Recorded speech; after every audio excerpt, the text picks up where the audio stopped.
Tú visto ahora, con la perspectiva actual, ¿tú cómo ves que siendo un niño estuvieras en televisión? ¿Tú si fuera tu hijo o hija, claro, se lo permitirías? Pues es una pregunta muy interesante. Muy interesante, o sea, porque hijos no tengo, pero sobrinos sí. Entonces sería como, yo dejaría, pues, es que claro, era una decisión para mis padres, era una decisión difícil. Yo ahora me pongo en su... Porque yo era un niño muy distinto y especial. Entonces, hombre, si fuera mío, claro, yo tengo ahora ya herramientas, experiencia y conocimientos en eso para... ¿Tú querías ir? Yo quería ir. Eso es lo más importante. Sí, porque yo quería transmitir y como me había sentido también aislado y a veces poco valorado en el pequeño mundo, ¿no?, en el que yo estaba, que era el pequeño mundo, por las tardes se hacía enorme, se engrandecía casi infinitamente al ir a la biblioteca y dedicarme a lo que realmente me gustaba. Pero yo también quería transmitir. O sea, yo siempre he sentido, aunque tenga esos momentos de repliegue, esos momentos de repliegue es como el muelle, ¿no? Es contráctil. O sea, tú al final te repliegas para luego saltar, ¿no? Elevarte más. Entonces, sí, yo quería transmitir, siempre he querido transmitir. Solo que yo sabía que lo mío, mi horizonte no podía residir únicamente en la transmisión. O sea, tenía que ser algo más. O sea, tenía que... yo no me podía dedicar solo a eso. Tenía también que profundizar, aportar, y que tampoco tenía que dejarme guiar solo por la búsqueda de transmitir. Claro, es complicado porque hacías algo bonito, pero eras un niño. Claro. Un niño al que estaban sacando rédito. Pero a veces un niño que querías y te hacía bien. Entonces es complicado, ¿no? Porque yo mismo, si tuviera esta situación, no sabría qué hacer. Es difícil. O hasta legislar. ¿Cómo legislar eso? No sé si ahora serías... No sé si pues sería no lo sé. Buena pregunta. Legal. O sea, hay cosas que porque tú eras un colaborador, ya no eras un invitado. Fíjate, yo estaba en un colegio mayor con 15 años. Dices, ¿cómo podría ser eso posible en tal, no? O sea, tu vida ha sido muy acelerada. Ha sido muy acelerada. Hay cosas que ahora mismo... bueno, en eso el apoyo absoluto de mis padres. A mí, fíjate, es que a mí me invitaban a veces a una cena con un ministro, con un premio Nobel en Madrid con 13 años. Y ibas allí con un montón de gente y a veces iba... Al principio iba pero luego iba solo también, ¿no? O sea, una vez... sí, es una cosa muy... Hombre, a viajes de estos iba acompañado por mis padres. ¿Pero te ibas solo con 13 años a cenas solo? Si era en Madrid a veces, sí. Me habían invitado, no, normalmente venían mis padres. Vale, pero alguna vez podías haber estado en una cena solo con... Sí, pues la ministra de Educación, o el tal, o venía un premio Nobel de literatura que había de tal. Sí. Me invitaban, claro, cuando ya te ibas haciendo conocido, o que te iban a presentar a no sé quién, que es una autoridad en educación que viene de la Universidad Hebrea de Jerusalén. Me acuerdo un caso concreto, ¿no? Que vino, o de egiptología. Sí, es curioso. Yo ahora, claro, yo lo veo, yo estoy pensando, por ejemplo, en mi hermano, ¿no? Y en este caso, en qué haría con, por ejemplo, mi sobrino. Dices, pues no sé, yo no lo tendría... Sería complicado, ¿eh? Hombre, yo creo que al final, en mi caso es que, claro, yo también había estado tan aislado, también, y tan solo muchas veces, que claro, vieron que abrirme al gran mundo me iba a hacer feliz. Y así fue. O sea, que yo realmente necesitaba ese estímulo. Y que eras un adulto en un cuerpo de niño. Claro. Y que yo en ese momento necesitaba otras cosas. Un niño se tiene que proteger, pero es que tú eras un caso que es muy diferente, que tu cerebro estaba en otro estado. Y emocionalmente siempre con ese acompañamiento que fue lo esencial, o sea, que nunca me sentí desahuciado emocionalmente, siempre un amor profundísimo de mis padres y de mi familia. Y eso ha sido clave. Porque claro, en muchas personas, y sobre todo en niños de altas capacidades, etcétera, puede ser devastador, ¿no? Si no tienen ese apoyo emocional de tener una mente de adulto en un cuerpo y en unas emociones de niño. ¿Tu inteligencia ha sido una losa o es una cosa maravillosa? En general es una ventaja y yo me considero enormemente privilegiado porque te permite comprender, pensar, abrir tu mente a cosas a las que mucha gente a lo mejor nunca va a poder abrirse, conectar, tener experiencias no solo cuantitativo sino cualitativo, no solo qué experiencias tienes sino cómo las vives, cómo relacionas, cómo incluso la posibilidad de crear, el goce intelectual que dimana de ello, ¿no? Y o sea, para mí es algo maravilloso, pero muchas veces ha sido una tortura también. Eso es honesto que lo digas. Porque la desconexión, volvemos a ese elemento de desconexión, a veces ha sido terrible y decir, pero ¿cómo no pueden darse cuenta de esto? ¿Cómo puede ser que a esta persona no le interese? ¿Cómo puede ser que no? Y eso ha sido muy doloroso, el sentirte solo, ¿no? Que esas personas no pudieran... Pues tú fíjate eso, si tienes 11 o 12 años y tienes una inteligencia de adulto en un cuerpo de niño y en unas emociones de niño. Pero no tan solo una inteligencia de adulto, es que una inteligencia de adulto superior intelectualmente, porque es que ya estabas a otro ritmo de... Claro, bueno, lo que pasa es que normalmente la inteligencia se mide, claro, por respecto a la edad mental frente a la cronológica, ¿no? Pero sí, porque luego de adulto... Claro, tú podías tener conversaciones de un nivel con 14 años... Con que a lo un mejor... egiptólogo de primer nivel. Me acuerdo del profesor Safi Kalam, que vino, que era profesor, no sé, de Tübingen. Yo lo conocí con 12 años. Que era más profesor de demótico también y dominaba y estuve hablando con él, además en inglés, o sea, era tal. O sea, con 12 años y de esto egipcio, o sea, estuve... Sí, o sea, pero es que eso es lo que yo quería hacer. Claro. Es que para mí que de repente viniera un profesor de Tübingen y yo pudiera estar con él, o un filósofo renombrado, es que para mí eso era lo que yo había soñado hacer con 8 o 9 años, cuando yo en mis tardes solitarias en la Biblioteca Municipal de Coslada, yo estaba devorando libros y soñando algún día con conocer a grandes sabios y con yo hacer aportaciones al saber, ¿no? Entonces pero eso fue... ¿Emocionalmente dónde estabas por eso? Porque eso es muy interesante. Pues emocionalmente ahora... ¿Tú eras un niño? Yo era un niño. ¿Dónde estaba el niño ahí? Ya no existía el niño. Yo era estaba vagaroso entre mundos, era un nómada. En la bruma estabas. Era un nómada emocional, una pátrida emocional, digamos. Una pátrida total. Porque tampoco prestaba mucha atención a mis emociones, de hecho incluso las despreciaba. Fíjate. Diciendo, no, no, yo tengo que estar al intelecto. O sea, para ti era un lastre la emoción. Era un lastre. Pero claro, luego tú sentías también la llamada de lo emocional, ¿no? O sea, a veces hay momentos en los que yo sí me sentía solo, ¿no? Incluso cuando... o sea, y yo ahí, fíjate, para mí ha sido muy importante familia y amigos muy cercanos, y yo en eso conservo amistades, bueno, de la infancia solo una, ¿no? Bueno, pero luego, pero por ejemplo, eso casi todo el mundo, no solo tú, o sea, difícil. Pero incluso de tiempos recientes de más de 10 años, o sea, a mí me gustan las personas con las que me siento a gusto y que veo que estoy cómodo y que, por supuesto, intelectualmente con un contenido, sobre todo que haya inquietud en esa persona. No tanto, me da igual si tiene el doctorado de no sé de no, inquietud. Y que haya apertura y que no haya esa arrogancia, ¿no? Que a veces ves en algunas personas que te aleja. Pero emocionalmente, ¿dónde estaba? Muy buena pregunta. Es que yo... ¿Eras un niño? Claro. O es que no era un niño. Ni ahí. Es que yo no era un niño. Ni ahí, ¿no? Ni emocionalmente. Es que no era un niño, porque yo tuve... Claro, estamos acostumbrados a ver el desarrollo humano como unas fases, ¿no? Totalmente. Tú tienes que pasar por aquí, esto es casi el cursus honorum, ¿no? Del ejército tienes que haber sido primero tal para... Pero es que en mi caso no. Es que yo me salté fases y luego he tenido que recuperar esas fases después. O sea que yo a veces he mirado con nostalgia la infancia. Me acuerdo, mi abuela, que vivió bastantes años, vivió hasta los 96, ya falleció, la última que me quedaba. Él decía, es que, pobrecito, no tuvo infancia. Ella decía siempre. Pero claro, yo le habría dicho ahora, bueno, se lo dije, pero si ahora estuviera, le diría, no te preocupes, es que yo en ese momento no estaba en la infancia. Claro. Es que no. Entonces, ¿qué ocurre? Yo nunca fui realmente un niño a esa edad. Yo creo que nunca llegaré a ser adulto tampoco, porque al final tengo también elementos de niño, de curiosidad, de apertura, de deseo de explorar, de otras cosas, que siguen siendo como esa semilla del niño en mí. Un poco hasta una inocencia, ¿no? Bueno, sí. A ver, conjugada con tal, claro, a otro nivel, detrás, evidentemente, ¿no? Esto es bueno también de haber tenido muchas experiencias, ¿no? Y haber conocido a tal que te curtes. Claro. A ver, yo en general he tenido mucha suerte en eso, ¿no? Porque... al haberte hecho conocido y respetado muy pronto, pues luego has sido un privilegiado. O sea que si hubiera tenido que batallar ciertas cosas, incluso en el mundo académico, pues claro, a mí todo me ha venido más... A ver, me lo he tenido que trabajar, pero yo realmente no tengo tanto mérito. Te lo digo. O sea, al final es que todo me vino... Primero, a mí hay cosas que me han resultado muy fáciles hacerlas. O sea, escribir, hacer tal, publicar... aprender, condensar, conectar, o sea que eso casi me sale como el respirar, te lo digo en serio, o sea, es mi lenguaje, bueno, es que, como el ave vuela, o sea, pues yo hago eso. Es que claro, en esto eres un prodigio, que es, a ver, y es un nombre, es una etiqueta que tenemos que poner de alguna manera. Bueno, hay cosas que a veces es verdad que yo me he dado cuenta, yo no entiendo cómo la gente no las hace. Claro.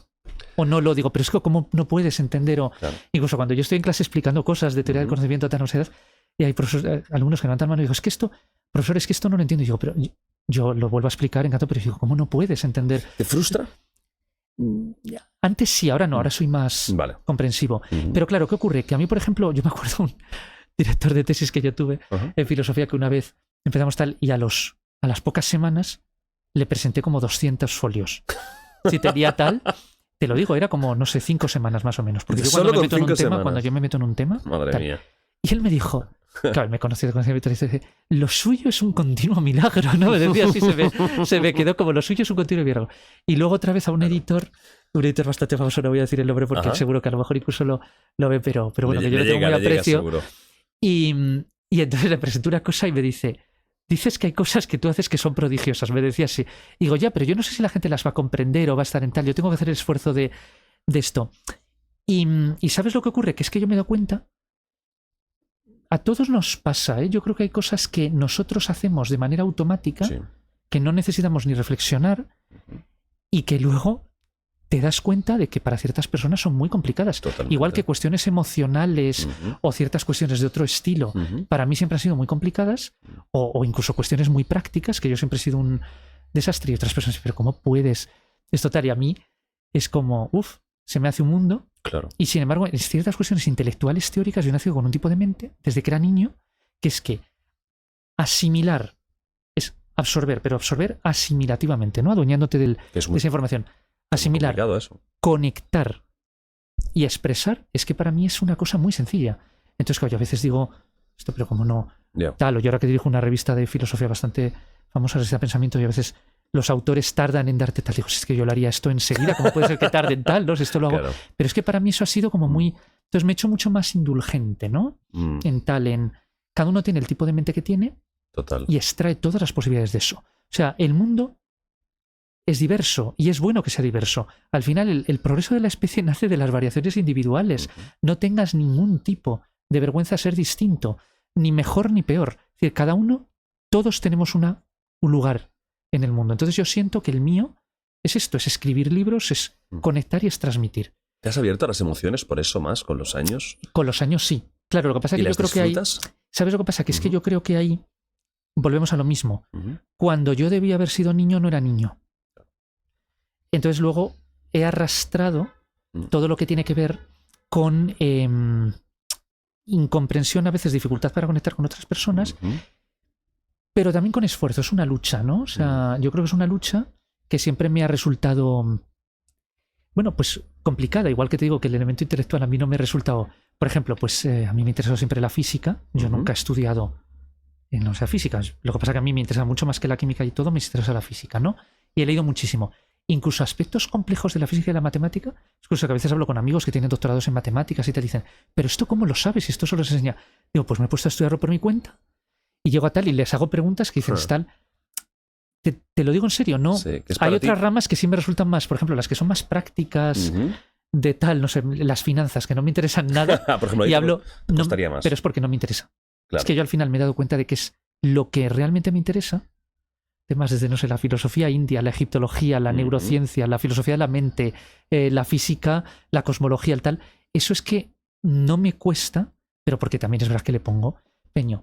Pero luego hay temas, pues es que no me interesa. Entonces es como...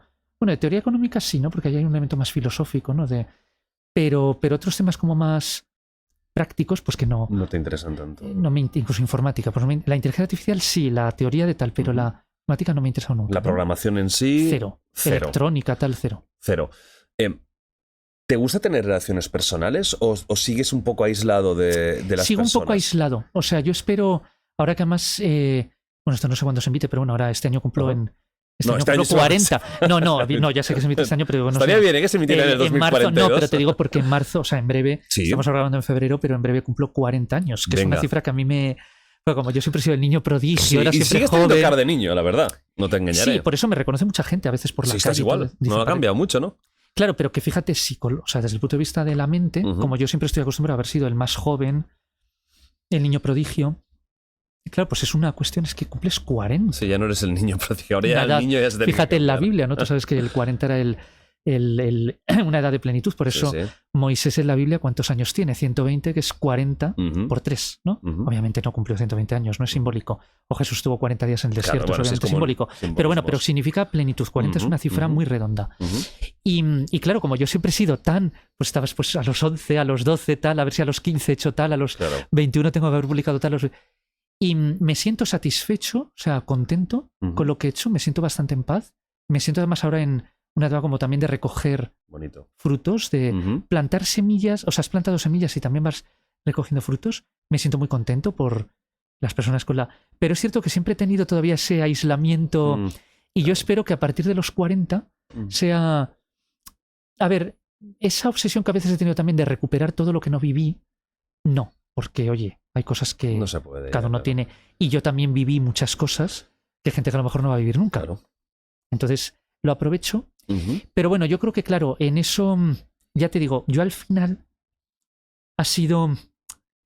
he estado entre varios mundos, ¿no? He sido un anfibio en muchas cosas, la verdad ¿no? es que... No he estado en mi edad. No. no he estado en un solo campo del saber. No he estado en una sola perspectiva, en una sola visión del mundo. A mí siempre me ha gustado integrar, ¿no? Y una obra que se llama La integración del conocimiento, pero lo podemos ver como la integración de la vida o la integración del pensamiento, incluso, más allá de los conocimientos. ¿Tú vas fluyendo entre varias aguas? Claro, porque sí, conectar. Luego, por supuesto, discriminas. Hay cosas que ves que no es lo tuyo y ya está. Y eso no pasa nada. Igual que hay gente con la que dices, bueno, pues perfecto, pero ya no. Claro. Gente con la que a lo mejor te llevarías hace 10 años o hace 20 y ahora no. Pero sí, yo ahí me he visto como alguien que es un ciudadano del mundo real. O sea, no el tópico, ¿no?, que se suele poner, sino casi una apátrida, ¿no? Porque estás entre muchas cosas. Pero bueno, luego también he encontrado hogares. Eso es bonito. Hogares, puntos. Esto, ¿no? El hogar es el sitio al que vuelves. Claro. Al final, hogares materiales, intelectuales, emocionales. Igual, fíjate, yo es una cosa muy interesante. A mí que me encanta viajar. He tenido la... Me encanta viajar de vez en cuando. O sea, luego me gusta. Para mí está sobrevalorado el que viaja constantemente. Lo siento mucho. Sí. Y me gusta, pero... No, porque ya a mí luego me gusta... Me encanta mi rutina también, ¿eh? Claro, tener mi rutina y poder... Justamente incluso cuando tú te dedicas a escribir, a pensar, necesitas tus horas. Tiempo. O sea, el tiempo, pero tiempo de calidad. Sí. No de ahora tengo 2 horas y me pongo, no. Tiempo de a ver si puedo sacar un día entero donde me voy a poner a profundizar en esto, a escribir. Cuando yo he dicho que escribo más de 100 y pico páginas en 5 semanas es porque a veces saco días enteros de o gracias, o sea que saco días enteros donde me pongo. Y a veces de fines de semana o que he podido tal. Claro, me gusta viajar, pero luego tener mis espacios donde no viajo. Pero me gusta viajar, pero luego ya te digo, volver. Y a veces incluso estoy en un viaje y me entra un agobio enorme y decir, se me han ocurrido ideas, tengo que volver y ponerme a escribir. Me mando mensajes al móvil. He tenido cadenas de más de 100 correos. De ti mismo. Una vez me acuerdo que, fíjate, estaba visitando, era un templo en Japón y se me ocurrieron tantas ideas filosóficas, estéticas, incluso de poesías, de... Tal, o sea, me empecé a mandar, o sea, y era como, y iba con unos amigos y digo, menos mal que me conocen, porque es que si no, desconecto. Claro. Y para mí eso es como sagrado, es que entro en una especie de trance. Sí, en ese momento... Y no me molestes, no profanes el templo, o sea, la lengua de fuego te expulsa, ¿no? Como en el... Ni se te ocurra. Claro. Una vez estaba visitando qué catedral era la de Burgos, y es que se me estaban ocurriendo tantas ideas. Tienes que parar en ese momento. Claro, si estoy leyendo, pues en general tengo un cuaderno o alguna cosa, pero cuando estás de viaje, pues me lo tengo que mandar al móvil. Claro. O sea, entonces, claro, ya hay un momento en el que estaba deseando ya que terminara el viaje para volver y poner en orden mis ideas, te lo prometo. ¿Sí? O una vez, lo peor es cuando vas conduciendo. ¡Ostras! Entonces, a veces he tenido que parar. Si no, lo que hago es que me paro en una estación de servicio o algo. ¿Y? Que además es muy bueno para ejercitar la memoria, ¿no? Es decir, todo esto voy a recordar toda la secuencia de pensamientos que he tenido. Cómo me ha llevado una a otra. Y entonces he tenido 5, pues estos 5 me los pongo y luego ya puntos y ya los desarrollaré, ¿no? Cuando llegue a casa. Entonces, claro, el viajar me estimula si voy a sitios interesantes. Fíjate, esto que estuve hace poco en Turquía y estás con el director del Museo de Santa Sofía. En Santa Sofía nos hicieron una... Yo había estado hace años, pero claro, una visita privada que encima nos enseñaron. Y es que para mí es que se me ocurrían tantas cosas que yo luego quería leer o que quería escribir que era excesivo casi, ¿no? Que era como que estaba sobreestimulado, ¿no? Totalmente. Entonces sí, he tenido la suerte, fíjate, ya desde que pues en la época de niño prodigio, etcétera, que me han invitado a muchos sitios, a muchos países, conferencias. La primera la de aquí en Barcelona, en el año 98, fíjate. Pero luego pues en México, en Rusia una vez, en Rusia. Tal. Pero luego, ahora estoy en un momento donde me gusta viajar cuando son sitios nuevos, pero luego estar en mi sitio y tengo mis santuarios cerca de mi casa, ¿no? Yo vivo en Madrid, tengo como mis santuarios, la Sierra de Madrid, tal pueblo perdido donde puedo desconectar, tal sitio histórico de Alcalá de Henares o de Aranjuez donde estoy, en Toledo, perderme por tal callejuela donde estaba la sinagoga, de este tipo de cosas. Tengo como santuarios cercanos que me ayudan a... Cuando quiero desconectar, voy ahí, ¿no? ¿Y eso con personas lo haces también? Sí, por supuesto. O sea,